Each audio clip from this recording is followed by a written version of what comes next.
Chicken sandwich, my favorite. They keep students nourished, so they're ready to learn. I'm an outie. They are there when accidents happen. Oh, you're gonna need a Band-Aid. And they keep our schools beautiful. School. ESPN 94.1 FM and AM 930 present The Drive. Brought to you by Huntington Federal Savings Bank. Local then, local now. Member FDIC. It is Tuesday, April 7th. Your drive begins now on ESPN 94.1 FM and AM 930. I'm your host, Paul Swann. You can join the program anytime by calling the Miller Lite phone lines at 877-420-TALK. That is 877-420-8255. Miller Lite, hold true, great taste. Only 96 calories it is. The original light beer. Coming up today on the program, we're going to hear from one of the voices of the Cincinnati Bengals Radio Network, Wayne Box Miller. He'll be with us here in about 10 minutes. We're going to talk a little bit about the NFL draft and, of course, the NFL in general. Joe Burrow, is he going to be the savior for the Cincinnati Bengals? Everything points to maybe. We don't know. But the draft is coming up. Going to be a virtual draft. Going to be one of those conference call drafts. And this might actually be interesting because one of the things about the draft, the most aggravating thing about the draft is there's just so much dead time between picks. Sure, I enjoy watching all the war room stuff just as much as you do. But at the end of the day, get the pick in and give us a few minutes between picks. Force teams to make that pick, make that decision. You've got to trade. You better move quick. You better get on the ball now. You better have an idea of what you want to do. If you're trading up, you better do it quick. I get that, though. You have that time in between, at least first round, a little bit less than the second round to allow that. But with the situation we have here, I think a faster draft. You know what? Let's do it like we would do a fantasy draft. I've heard that said, and I'm kind of okay with that because, look, when I'm doing a fantasy draft for whatever sport I'm participating in, I don't have 15 minutes. Make your pick. Have it ready. And if you've got a well-prepared draft board, guess what? You'll do fine. So the NFL draft should be fun to watch at least. I'm going to be interested in it. We'll have that for you, complete coverage right here on ESPN 94.1 FM and AM 930. The NFL moving forward, at least right now, with everything they can do without contact, they're still shooting for possible a regular season. It might be, well, during the regular season time. I mean, I keep hearing that narrative that football should be fine. Football should be fine. We don't know that just yet. We have no concept of what August is going to look like. Right now, baseball, there are some harebrained ideas out there, and they're trying to think out of the box. They're trying to formulate a way to isolate players, put them in a quarantine situation, let them play baseball. Do we need baseball that bad? Because they're going to isolate these teams and these players and these support staffs. They're going to isolate them. And if that's the only way they're going to get a paycheck, I'm sure most of them are going to say, yeah, I need the paycheck. Let's do this. But is that really a smart thing to do? I want to get your thoughts on Twitter. At Paul Swann is my social handle. At Paul Swann on Twitter. That's where you can find me for today's show. Also, Dana White, he's getting the private island ready as we speak. That's right, securing a private island.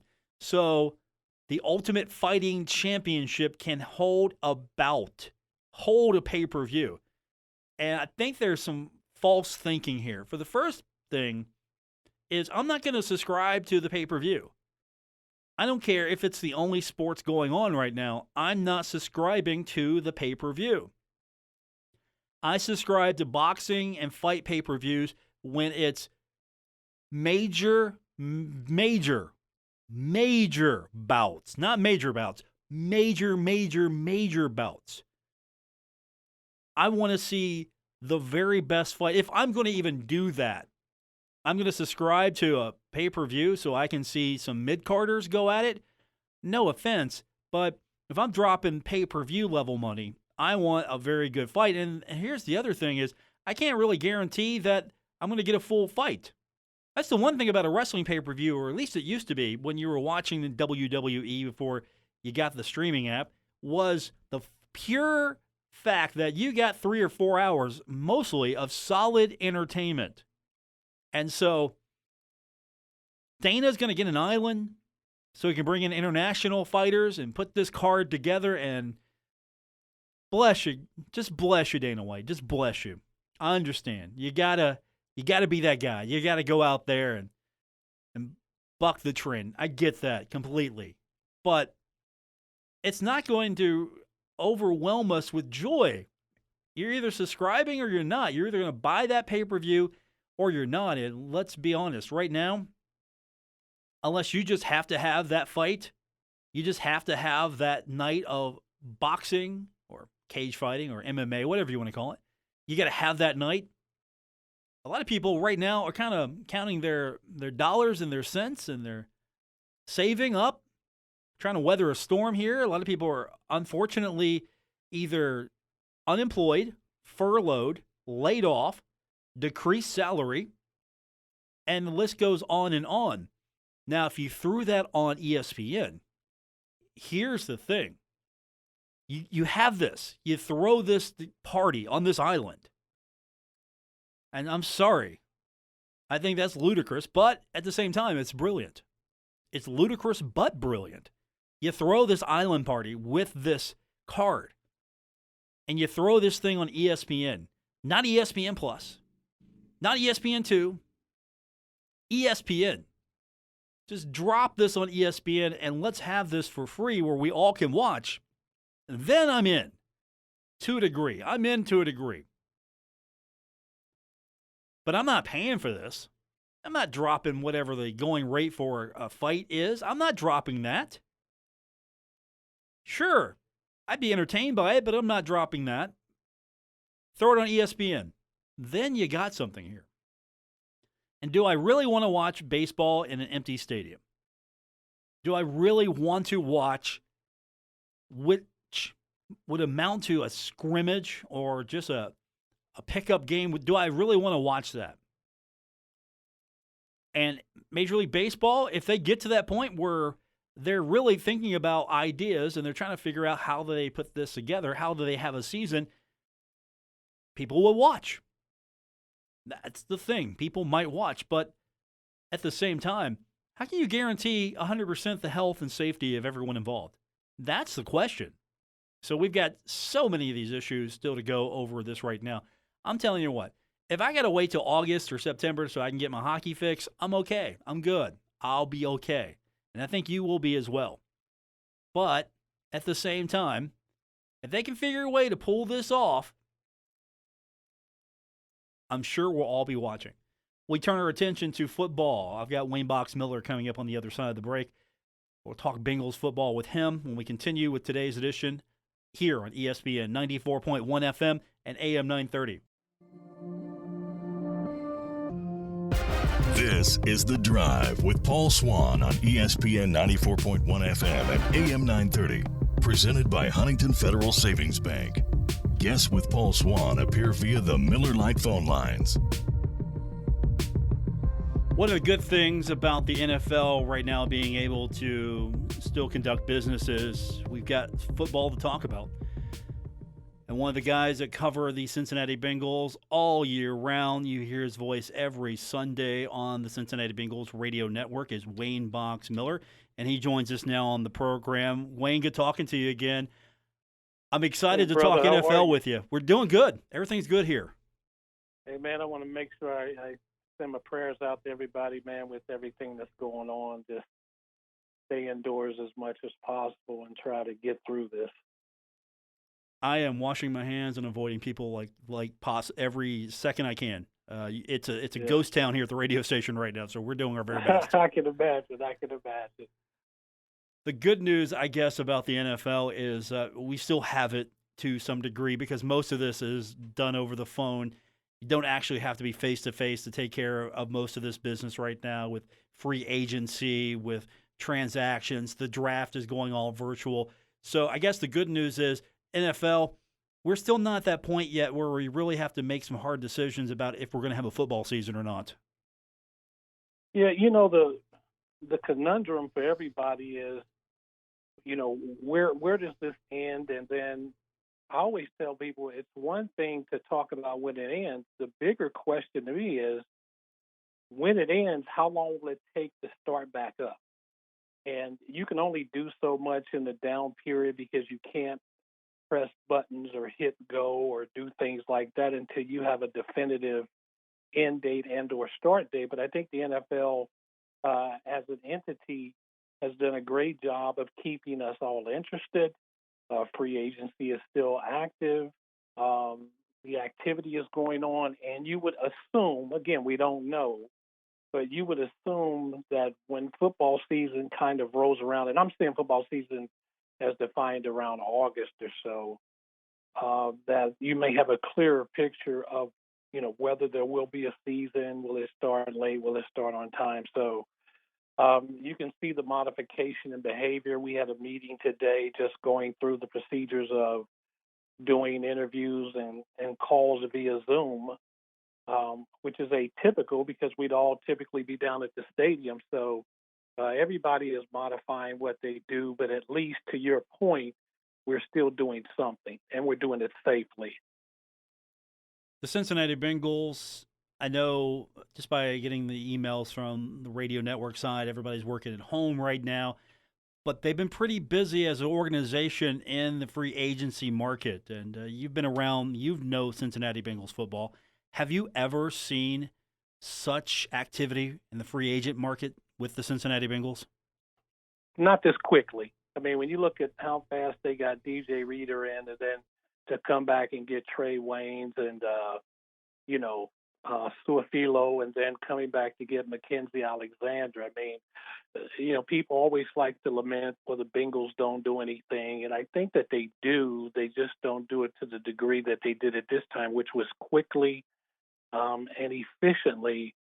And I think it speaks to what Zach Taylor is trying to do in terms of, I've got an idea of what we need to do to dig ourselves out of the doldrums of a bad season and get back to being competitive. I mean, even franchise tagging A.J. Green was something that was a definitive move. Let's get that out of the way. Let's be done with that, and then start focusing on building out the rest of this roster for the 2020 season. I think the one thing that's really impressed me as well is how the Bengals have handled their business. And I don't know if it's just now more public, but you take someone like Dre Kirkpatrick, for example, nothing but nice things to say about his time in Cincinnati. He said that the organization actually paid him a personal phone call, made a personal phone call to him instead of him finding out through an agent or on TV. Is that things that happen and we just now hear about it, or is that a change in culture with the Bengals? Or you tell me. I mean, is that the norm now, or is that the new norm?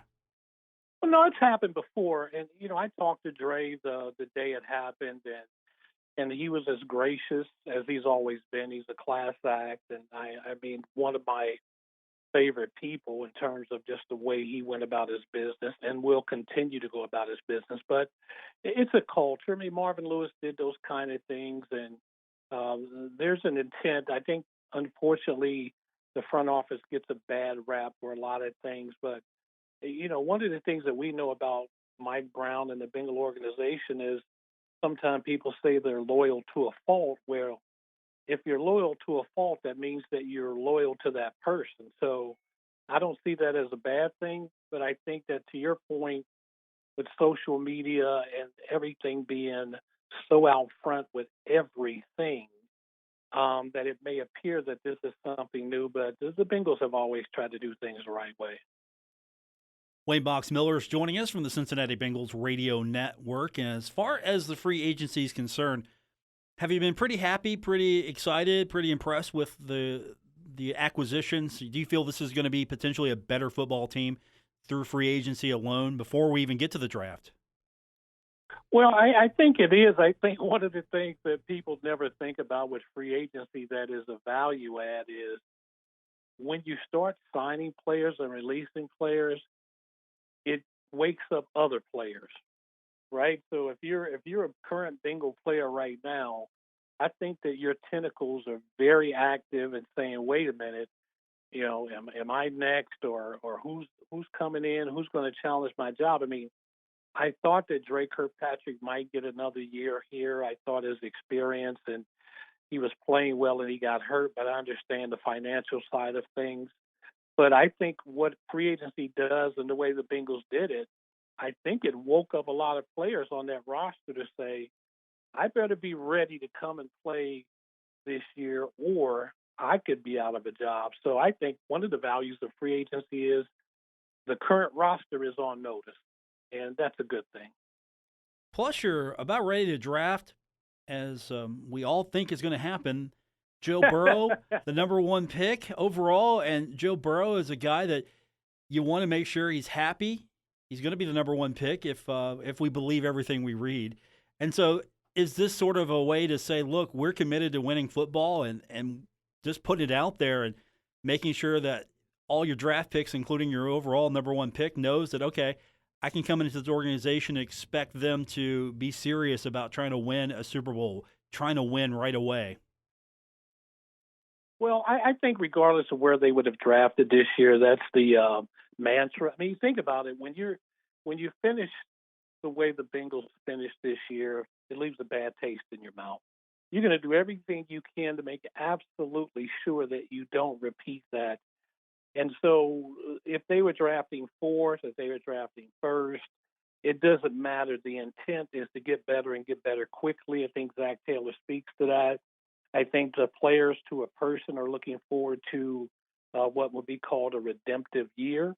I think that what you have to understand about NFL players' pride, whatever you want to say, is when you have a season like the Bengals had last year, there's an anxiousness to get back on the field to prove that you're better than your record indicated. So whether it's players working out, putting in extra work, whether it's signing free agents quickly, swiftly, whether it's evaluating all your draft picks, 1 through 7, whether it's, talking to other teams and trying to get a bead on who might be on the fence on another team that could fill a need on this team. There's a lot going on, that we don't see and don't hear, but I can assure you that everything is being done to put this team in position to compete week in and week out and erase 2019. Wayne Box Miller, my guest from the Cincinnati Bengals Radio Network. I think the biggest question for me and for a lot of people is, what do you do with Andy Dalton? What happens to him? Is he released? Does he stay as a backup? Does he stay as a mentor? I mean, do you start him and work Joe Burrow in? What do you do in that situation? I think that's a question that everybody is waiting to see the answer to. Part of me thinks, how valuable would Andy Dalton be to a Joe Burrow? I mean, he's been in the playoffs 5 straight years before we hit this rough patch. There's a lot of intellectual capital that Andy Dalton can pass on to a Joe Burrow. In the NFL, I believe, in just my opinion, I think you have to have 2 starting quarterbacks in the NFL. And the reason is because the way the cap is structured and everything else, you'll have a third quarterback, but how good would they really be? And we saw that last year with Finley. But I think that there's a lot of value that Andy Dalton can offer the Cincinnati Bengals and specifically Joe Burrow, because if Joe Burrow is the pick, he's coming into a league where things are going to happen faster. Things are going to happen quicker. Things are going to happen that he's never seen before. And to have Andy Dalton watching film with him, breaking down games with him, even being another set of eyes on the sideline, even if it's only for 1 year, I mean, think about the dividends that could pay. I think the next question then would be, after the quarterback situation's taken care of, or at least we have some direction there, is where do the Bengals go next in the draft? Because we've been so laser focused on that number 1 overall pick. Will the Bengals trade it? Will somebody come and try to offer a crazy amount of draft picks? We don't know what can happen until draft day, but after that, where do the Bengals go? Or more importantly, where do you think the Bengals need to go? Every year when I do these interviews, I start laughing when people ask me that question, because I'm going to give you the answer that everybody hates. but it's an answer that I truly believe, and that is you look for the best player available. And I know people say, oh, we need another offensive lineman. Oh, you got to get a linebacker. Oh, you need to do this and do that. The reality of the NFL is depth is going to help you win a lot of games. And when you think about a lot of the teams that have injuries, major injuries, and they just plug and play, it's because they have depth at every position. So, yes, you have needs at linebacker, or you hope that you've solved the riddle at offensive line. I think Michael Jordan, who's been working out just very, very aggressively this offseason. Jonah Williams hopefully comes back completely healthy because, again, he's a first-round pick and an offensive lineman that we didn't even get a chance to see on the field. Trey Hopkins signed a new deal. He played very well. So you've got some solid parts on the offensive line, but if there's another offensive lineman available in the second or third round that slipped or, falls through the cracks, do you get them? Maybe. If there's a linebacker out there that you're really high on, I mean, a lot of times when you think about linebackers, a lot of people are thinking about Zach Bond from Wisconsin. If he's available, do you use that with a second pick maybe or a third round? But again, the best player available is going to help this team. And I'll tell you a specific example of what I about depth.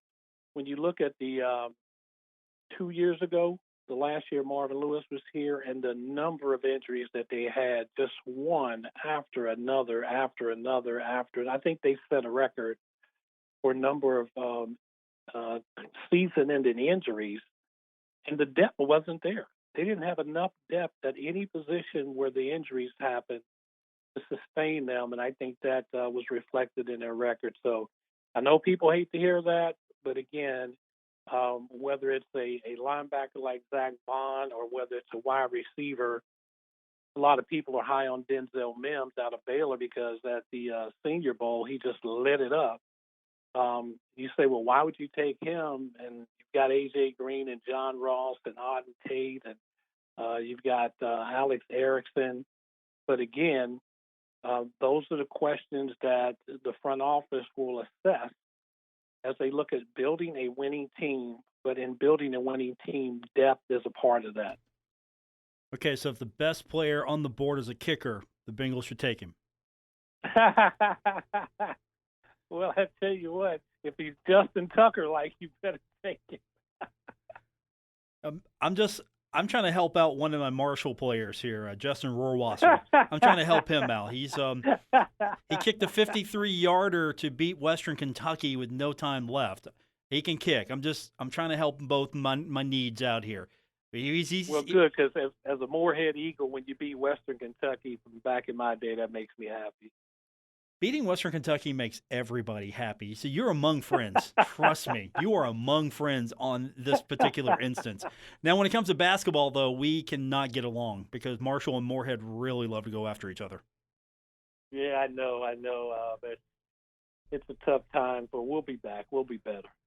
Wayne Box Miller joining us from the Cincinnati Bengals Radio Network. And with the draft being held virtually this year, and you mentioned earlier with the teleconferencing and the way that business is being handled, just what's your early impressions? Could this be something really unique and fun compared to the festival carnival atmosphere that the draft has become? I mean, this is going to be a TV event. It's going to be interesting in terms of how the NFL will market this. And, I mean, let's be honest. The NFL is a marketing machine. I mean, if there's a way to leverage this, they're certainly going to do it. But, after what happened in Nashville last year, the pageantry, the attendance, the excitement and energy, I'm sure the NFL is looking forward to the next draft of getting back to doing that. But that being said, I can imagine the NFL doing something online to drive web traffic to the NFL.com's website. Because, again, when you start talking about page views and site visits and recurring visitors and click-throughs and all those kinds of things, there are a lot of advertising dollars to be had by using that platform. So I think the NFL and their robust marketing department will come up with some very creative ways to drive a lot of traffic that way. I think their bigger concern is having the capacity to handle the traffic that's going to come that way draft night. Come on, this is the NFL. They have the biggest of everything, right? Everything is bigger. Wayne Box Miller joining us from the Cincinnati Bengals Radio Network. Have you bought into any of maybe the paranoia, the fear that, okay, this is going to be a completely online digital experience and coaches maybe not as okay with this because maybe somebody's going to find out that they're looking at this particular player or something's going to be stolen because their conference center got hacked? All of that, yeah, I've heard over the last couple of days about that. Have the Bengals had any of those conversations that you're aware of?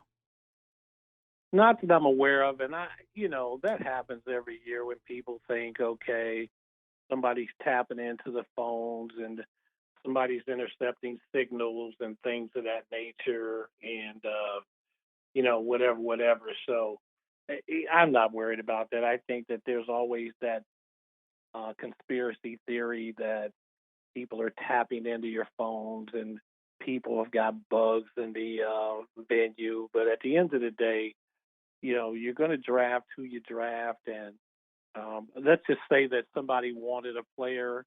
You can eavesdrop all you want, but if a team before you wants that player too, I can tell you who's going to get him.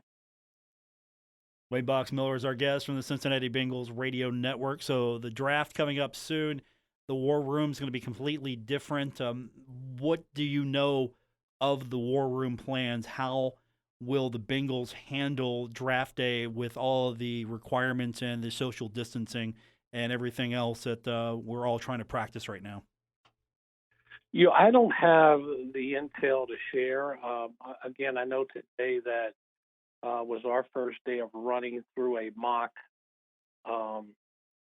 media interview in terms of with the whole group in anticipation of players getting drafted, coaches coming into the fray, how we would approach it, protocol, procedure. So the organization is working diligently on preparing and tweaking a lot of the things that are going to happen draft day. And like I said, for us today, I think it was good for us as well because we want to understand how this is going to work from our perspective. Again, you've got 40, 50, 60 people that may want to get in on a call with Zach Taylor. How does that work? How do you run traffic light and engineer and play cop and keep all that going? One of the things we talked about is that it may require a little bit more time from the coaches because of the lack of mobility that you have online versus in person. I mean, in person, everybody's right there. You can ask a question or whatever, but with technology and being online, you've got to make an allowance for just the technical interaction that may slow that down just a bit. Wayne Box Miller, my guest from the Cincinnati Bengals Radio Network. And Wayne, before we let you go, anything you'd like to add or anything coming up for you that you want to talk about? No, I'm really excited about the draft. I think that anytime you get the first pick in the draft, yeah, you don't like how you got it, right? Because your record dictates you got the first pick, but that's behind us. That's in the rearview mirror. I think you need to just embrace and celebrate the opportunity to take that first selection in the 2020 NFL draft, 2021 NFL draft, as it were. And whoever you take, whether it's Joe Burrow or whoever they decide, to make that declaration and that statement that, this is the guy that we think is going to help our franchise above and beyond anybody else on the board. It's exciting to me. And I think, you just embrace it and have fun with it. I mean, with everything going on in the world and unfortunately people, man, just suffering, that it's a moment in time where we can maybe forget about it for a few minutes and just get back to football. I also think it would be unfair of me if I didn't mention the fact that with all this free time on our hands, a lot of people are starting to discover reading again, and you've got a book that I think probably would entertain a lot of people. Thank you. Yeah, the book, You Wake Up, You Win, and really it's about developing a winning attitude in the face of adversity. And what I did, and it's unfortunate that the book is more appropriate now than it was when I first did it, but it challenges you to kind of focus on gratitude every day. And so, what the book was designed to do was to get you to start to develop that gratitude muscle, for lack of a better description.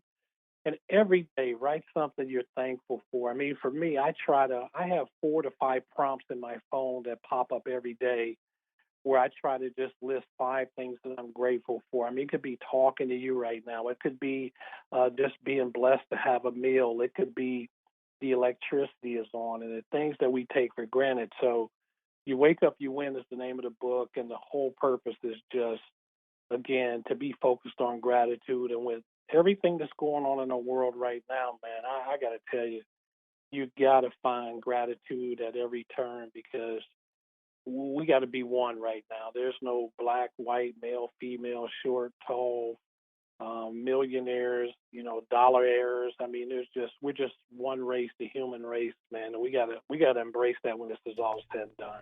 Well, I'm extremely grateful that you decided to do this again after being on with me several times, knowing what you're getting into. You still decided to do it again. So I'm extremely grateful for it. Thank you. Hey, you're my man. Anytime you call, man, I come running. Wayne Box Miller, I appreciate you, sir. Thank you. Okay, brother. Thank you, man. God bless everybody. That's Wayne Box Miller from the Bengals Radio Network. And don't forget that book.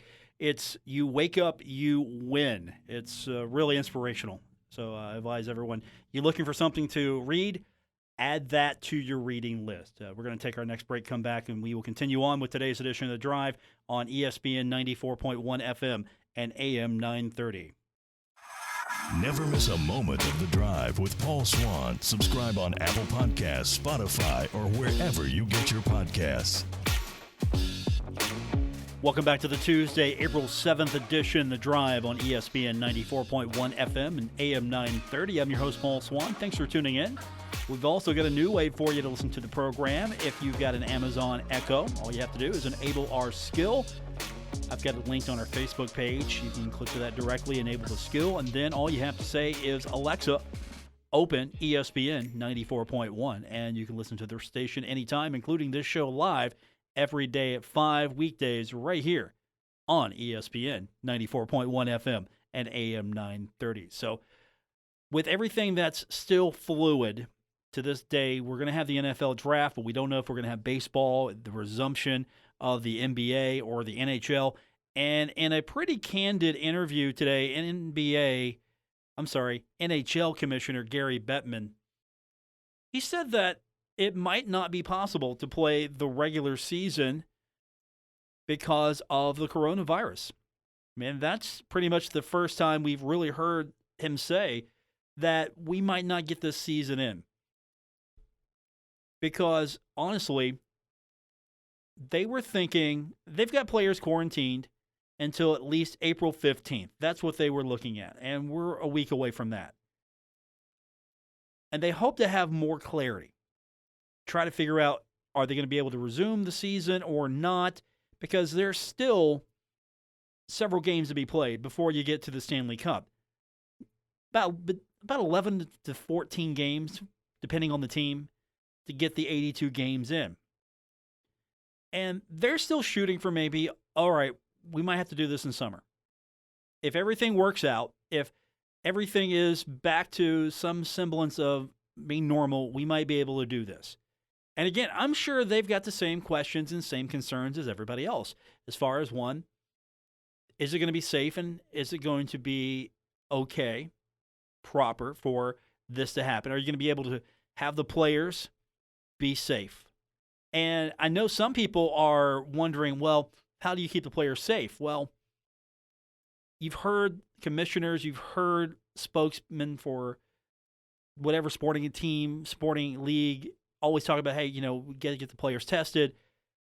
But where are those tests coming from right now? And that's going to be a logistical problem, because if someone who's not a professional athlete is having a hard time getting tested, and then professional athletes are having an easy time getting tested, you see the dilemma there? So when's it going to be to the point where testing is more available, people can actually get the test, and we're not sitting in here wondering, okay, why are only certain pockets of the population able to get a test, meaning an athlete? Okay, that's just my thought against it. But really, they've got to become almost arbiters of, oh yeah, who gets in?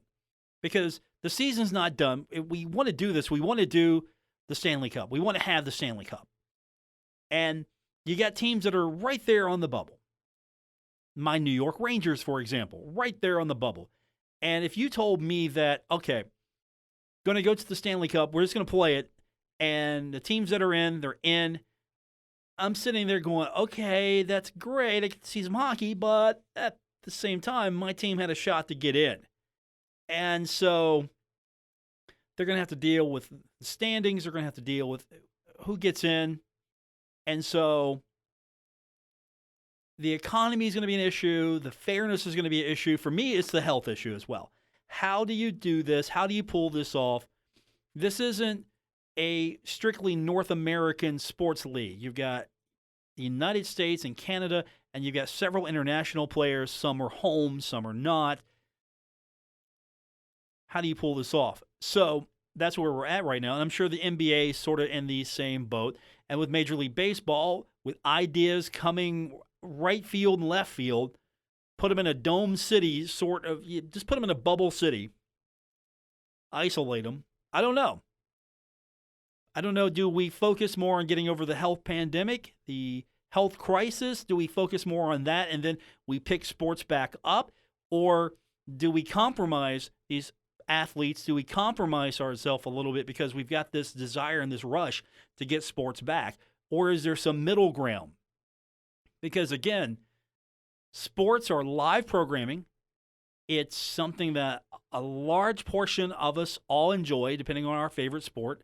And right now, sure, I would love to have baseball going on right now. I'd love to be talking playoffs, NBA, NHL. I'd love to be getting into that. So that I would like to be talking about right now the national champion. Who won the national championship? And, of course, in my mind, the Kentucky Wildcats, because we carried Kentucky Wildcats over on our sister station, some classic games from them. So in my mind, I'm just going to declare the Kentucky Wildcats the national champions, and that's just going to live in my head for the rest of my life. That's my headcanon right now. The Kentucky Wildcats are the national champions. And I'm going to declare myself the champion of my fantasy hockey league. And that's just going to be the way it remains. No, I want to be talking about actual games. I want to be talking about what really happened. And we can't do that right now. So we got to stay positive. We got to hope for the best. We've got to do our part to make sure that we can get past this. And that might mean we're going to have to adjust how we live our lives a little bit. Hopefully for the better. Quick timeout. We come back and wrap it up on today's edition of The Drive on ESPN 94.1 FM and AM 930. You're listening to The Drive with Paul Swann on ESPN 94.1 FM and AM 930. We're wrapping up today's edition of The Drive on ESPN 94.1 FM and AM 930. We're going to be back tomorrow to do it all over again. Today was my guest booking. Tomorrow we're going to find out what my intern / remote producer Spencer Dupuis comes up with. So we'll find out. If I'm going to be here tomorrow, if I don't have a guest, you know where the blame goes, on my virtual producer, Spencer Dupuis. I know he's listening, so glad to have him out in the audience listening in. Appreciate him, his work daily to help us out with the show. Don't forget, I'm on Twitter at all times. Well, okay, I'm not there 24 hours, but I will see your tweets at Paul Swann. You can find me there. Also, you can find us on Facebook. Just search The Drive with Paul Swann. We've got all kinds of cool things happening. We've got our Alexa app up now, so I'm looking forward for you to tune into that. All you have to do is go to the store, enable the app, and then all you have to say is, Alexa, open ESPN 94.1, or Alexa, play ESPN 94.1. Make sure to get that in there. And as soon as you do that, you can listen to the station, and we'll have, hopefully, more fun things for you coming up in the next week or so. We got something new for you every day. All you have to do is find us on social media, and that's the best place to keep up with us. We're going to have Classic Pirates baseball coming up tomorrow as well. I'll tell you all about that tomorrow on the show, and of course I'll post all the details on our social media feed so you can be abreast of all of that. 8 o'clock coming up tomorrow. The Pirates are going to continue to dig out the classic games from their vault, and I think that's pretty cool that they're doing that. UK, they're going to start digging out some games from their classic vault, and we're going to have that on our sister station, Cat Sports 93.3 and 1340. So that's going to be pretty cool as well. What more do you like? You want some classic NFL games? We might have that for you as well. Whatever you want, let me know. Give me some feedback on that because, honestly, I've got some options for you here. Sure, I'd rather have some real games to talk about, and we're going to hopefully have some here in the near future. I'm hoping. I'm being optimistic, but at least we got the NFL draft to talk about, and that's going to keep us at least entertained and busy for the next couple of weeks as well. Well, that's going to do it for this edition of The Drive on ESPN 94.1 FM and AM 930. I'm Paul Swann. Thanks for joining me. I want to thank our guest, Wayne Box Miller from the Cincinnati Bengals Radio Network. For Wayne, I'm Paul Swann. Once again, you're listening to The Drive on ESPN 94.1 FM and AM 930. Have a good night, everyone, and don't forget, wash your hands.